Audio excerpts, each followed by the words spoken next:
بسم اللہ الرحمن الرحیم۔ السلام علیکم، میں ہوں عمران احمد اور آپ دیکھ رہے ہیں میرا YouTube channel AIO audio books. پیش خدمت ہے اس کتاب کا اگلا حصہ، تو چلیے شروع کرتے ہیں۔ کیا یہ نقطۂ نظر سراسر فن تعمیر سے متعلق تھا؟ میں نے متانت سے پوچھا۔ اوہ، وہ یوں دھچکے سے رکی جیسے کسی تیز رفتار گاڑی کی زنجیر کھنچ گئی ہو۔ مجھے افسوس ہے کہ میں جذبات کی رو میں بہت کچھ کہہ گئی۔ میں خود عرب ہوں اور اسپانیہ کا مورش عہد میرے ثقافتی ورثے میں بھی شامل ہے، شاید تم پاکستانی مسلمانوں سے کہیں زیادہ، مگر جب رومان پسند ارنگ اور پروٹیسٹنٹ تاریخ دان مذہبی رقابت کی بنا پر کیتھولک اسپانیہ کو متون کرتے ہیں تو مجھے دکھ ہوتا ہے۔ میں جانتی ہوں کہ مسجد کے درمیان اس جگہ گرجا کا فن تعمیر غیر فطرتی نظر آتا ہے، مگر اسے کعبہ خانہ کہہ دینا بھی تو نیچ ذہنیت کی عکاسی کرتا ہے۔ میں سمجھتی ہوں کہ یہ دو تہذیبوں کے فن تعمیر کے درمیان خوبصورت موازنہ ہے۔ قرطبہ میں 4200 مساجد تھیں، سب کی سب تباہ ہو چکیں سوائے مسجد قرطبہ کے، صرف اس لیے کہ اس کے درمیان ایک کلیسا کھڑا تھا۔ دیکھا جائے تو اس مسجد کی سلامتی کلیسا کے وجود کی مرہون منت ہے۔ میں نے اسے یاد دلایا کہ کارلوس پنجم نے ہی پادریوں کو یہ کلیسا تعمیر کرنے کی اجازت دی تھی۔ وہ ہسپانوی تھا اور کٹر کیتھولک بھی۔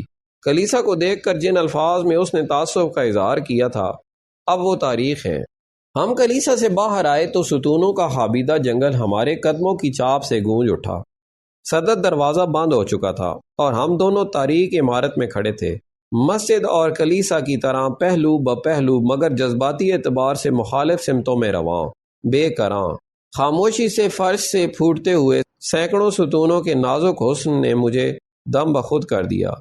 نائلہ سعد کی بھڑکتی ہوئی جذباتیت بھی خون سنگ مرمر کی خوبصورتی سے بجھنے لگی، اور وہ ایک ستون کی چمکدار سطح کو چھوتے ہوئے ہولے سے بولی، یہ مسجد یقیناً اس عظیم کلیسا سے بہتر ہے جہاں لاکھ چاہنے کے باوجود میں کوئی ایسا گوشہ تلاش نہیں کر پائی جسے دیکھ کر بے اختیار میرا جی چاہا کہ میں اس کی تصویر اتار لوں، اور یہاں اس نے فکرہ ادھورا چھوڑ دیا اور او کی حالت میں خمیدہ اپنے ہونٹوں پر ہتھیلی جما دی۔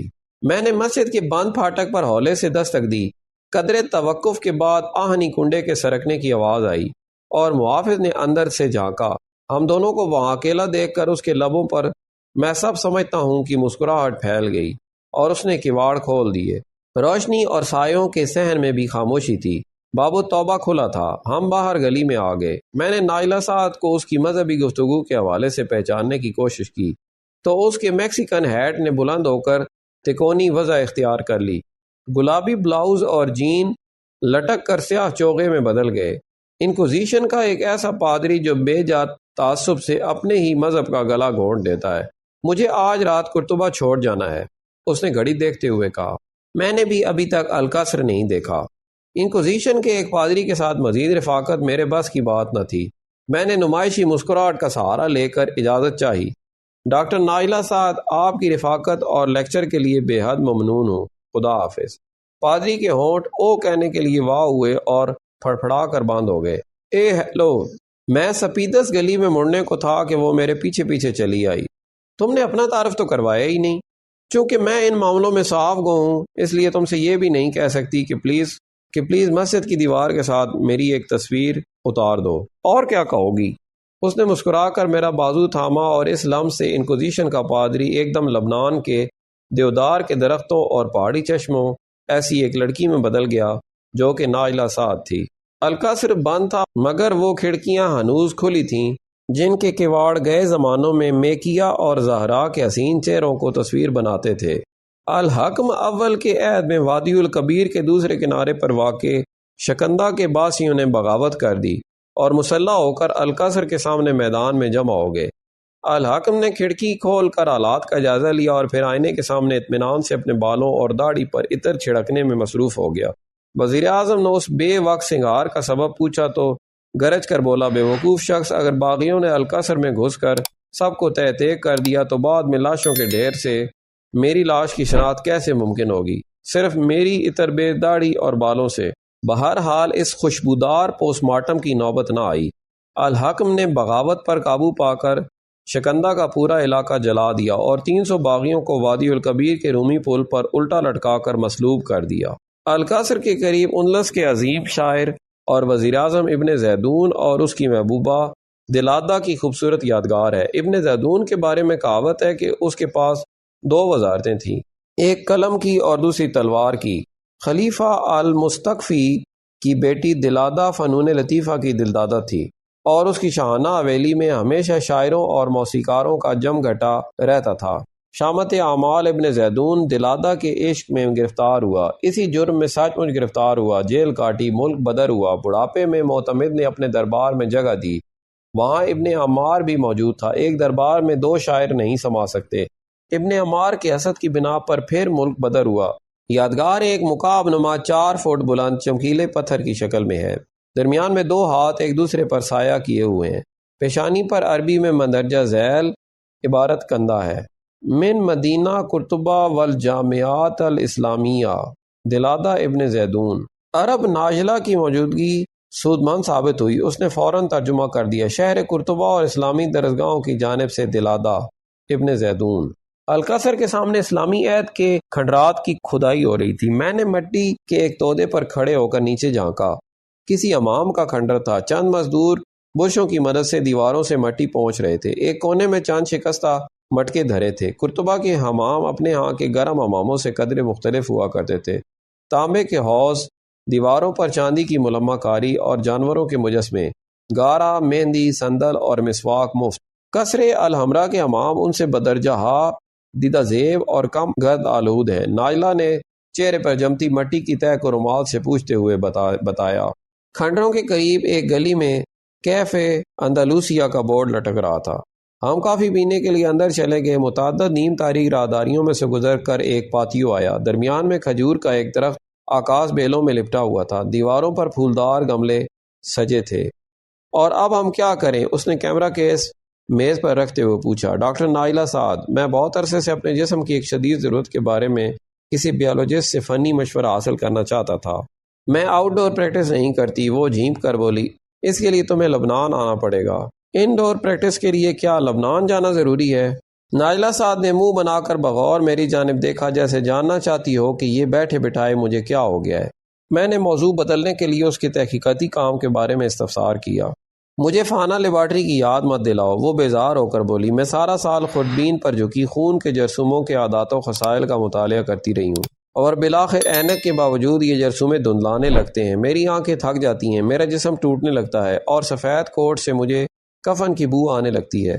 میں اس دن کا انتظار کرنے لگتی ہوں جب مجھے سالانہ رخصت ملے گی اور میں اپنا مختصر رفت سفر باندھ کر 3-4 ہفتوں کے لیے ڈاکٹر کے بجائے صرف آوارہ گرد بن جاؤں گی۔ اس مرتبہ میں اسپانیہ کے سیر پر نکلی تھی بطور آوارہ گرد۔ آج میری آخری شام ہے، کل شب میں ایک مرتبہ پھر اپنا سفید کوٹ پہن کر ڈاکٹر بن جاؤں گی، کیونکہ کل دوپہر میں میڈرڈ سے واپس لبنان جا رہی ہوں۔ میرا پیشہ اگرچہ بیولوجی ہے، مگر میرا دل مصوری اور فن تعمیر کے خطوط میں اٹکا ہوا ہے، یعنی یہ دل وغیرہ صرف مصوری اور فن تعمیر کے خطوط میں ہی اٹکا رہتا ہے بس۔ اس نے حسب عادت مسکرا کر کہا، اور پھر حسب مجبوری آنکھیں میچ کر بولی، واللہ مستنصر باللہ، تم عجیب و غریب شخصیت ہو۔ مثلاً اب میں اپنی تعریف سننے کے خوشگوار فریضے سے سبکدوش ہو جانا چاہتا تھا۔ مثلاً یہ کہ تم ایک لڑکی کے ساتھ ایک مسجد میں بھی فلرٹ کرتے ہو، اور دوسرے لمحے تمہارا چہرہ اس لیے لال ببوکا ہو جاتا ہے کہ وہ لڑکی مسلمانوں کے بارے میں چند ایسی باتیں کہہ دیتی ہے جو تمہیں بطور مسلمان ناگوار گزرتی ہیں۔ ڈاکٹر نائلہ سعد، میں نے سامنے کی کرسی پر دونوں پاؤں ٹکاتے ہوئے اطمینان سے وضاحت پیش کی، یاد رکھو کہ تمہارے ہم مذہب اس مسجد کو کلیسا کہنے پر مصر ہیں۔ یقین نہ آئے تو داخلے کے ٹکٹ پر پڑھ لو، مسکیتا کیتھیڈرل۔ چنانچہ واللہ میں نے اگر کسی لڑکی کے ساتھ فلرٹ کیا ہے تو ایک کلیسا میں، نہ کہ مسجد میں۔ اس لحاظ سے میں گناہگار ٹھہرتی ہوں کہ میں نے کلیسا کے اندر ایک لڑکے سے راہ و رسم بڑھائی۔ وہ رنجیدہ ہو کر بولی، تو پھر طے پا جائے کہ میں اس وقت کلیسا میں تھا کہ تمہارے ہم مذہب یہی کہتے ہیں، اور تم مسجد میں تھیں کہ ہم لوگوں کا یہی ایمان ہے۔ اس طرح ہم دونوں کے مذہبی عقیدے کو ٹھیس نہیں پہنچے گی۔ انسان اپنے ضمیر کو مطمئن کرنے کے لیے کیسے کیسے بہانے تراشتا ہے۔ نائلہ نے اپنا کیمرہ گلے میں ڈالا اور اٹھ کھڑی ہوئی۔ اور ہاں مستنصر باللہ، اگر تمہارا یہ خیال ہے کہ میں اس گرد آلود اور غیر نسوانی لباس میں رات 11 بجے تک تمہارا ساتھ دوں گی تو تم غلطی پر ہو۔ خیر اتنا غیر نسوانی لباس بھی نہیں۔ بہرحال اب میں ہوٹل جا کر شام کے لیے کوئی مناسب لباس پہنوں گی۔ اور پھر سامان پیک کر کے اسٹیشن کے لگیج روم میں جمع کروانے کے بعد پورے 7:30 بجے باب التوبہ کے سامنے پہنچ جاؤں گی، یعنی کلیسا کے سامنے، نئی مسجد کے سامنے۔ اس نے میکسیکن ہیٹ کو تھپکا اور پاتیوں کے آہنی دروازے سے نکل کر باہر چلی گئی۔ میں بھی اپنا حلیہ قدرے بہتر بنانے کی غرض سے واپس کیمپنگ چلا گیا۔ تالاب میں ایک آدھ غوطہ لگانے کے بعد کپڑے بدلے، حسن کے ہاں سے کافی پی اور شہر پہنچ کر پورے 7:30 بجے باب التوبہ کے باہر پہرا دینے لگا۔ سپیدس گلی کی سفید دیواروں پر نصب لیمپ ابھی روشن نہیں ہوئے تھے۔ باب التوبہ بند تھا۔ کوفی رسم الخط کی نقاشی کا حسن جوں کا توں قائم تھا، مگر سینکڑوں برس بعد پیوند کی ہوئی فرشتوں کی شبیہیں ماند پڑ چکی تھی۔ مغربی دیواروں کے سامنے کرتبن مصنوعات کی دکانوں میں خوب رونق تھی۔ غیر ملکی سیاح باہر نکلتے تو ان کے پاؤں میں کرتبن چمڑے کی سلیم شاہی جوتیاں ہوتیں، جیبوں میں مسجد کے شبیدار بٹوے اور کندھے پر شراب کے خالی مشکیزیں۔ سپیدس کی خوشنما بالکونیوں کے سائے میں ایک لڑکی چلی آ رہی تھی، ہسپانوی طرز کا بالوں کا جوڑا ایک فقیہ کی طرح پرپیچ اور بلند، مگر چہرہ اجتناب کے بجائے ترغیب کی تصویر۔ سبز لباس میں ملبوس وہ یوں حرکت کرتی ہوئی آئی جیسے ہریاول کا ایک متناسب ٹکڑا کسی پاتیوں میں سے کٹ کر میری جانب رواں ہو۔ چال دیکھ کر احساس ہوتا تھا کہ بیولوجی کی ڈاکٹریٹ اس نے نہیں، اس کے جسم نے کی ہے۔ میرے قریب پہنچ کر اس نے ہینڈ بیگ میں سے اینک نکال کر پہن لی۔ ٹھیک ہے، وہ بنظر غور جائزہ لیتے ہوئے بولی، بس یہ جاننا چاہتی تھی کہ تم کہیں صرف اینک کے بغیر ہی تو قبول صورت دکھائی نہیں دیتے۔ پھر یہ کہ میرا یہ خدشہ درست ثابت ہوا ہے۔ اس نے اینک اتار کر بیگ میں رکھ لی۔ ڈاکٹر نائلہ سعد، رات ابھی جوان ہے، واللہ تمہارے دیگر خدشات بھی درست ثابت ہوں گے۔ برائی مت سنو۔ کانوں پر ہتھیلیاں پھیلا کر وہ ہنس دی۔ مجھے افسوس ہے کہ تمہیں سامنے پا کر میں برائی مت دیکھو کے مقولے پر بھی عمل نہیں کر سکتا۔ اب تک کے لیے اتنا ہی، ملتے ہیں اگلی ویڈیو میں۔ اپنا خیال رکھیں اور ہمارے اس چینل کا بھی۔ اللہ حافظ۔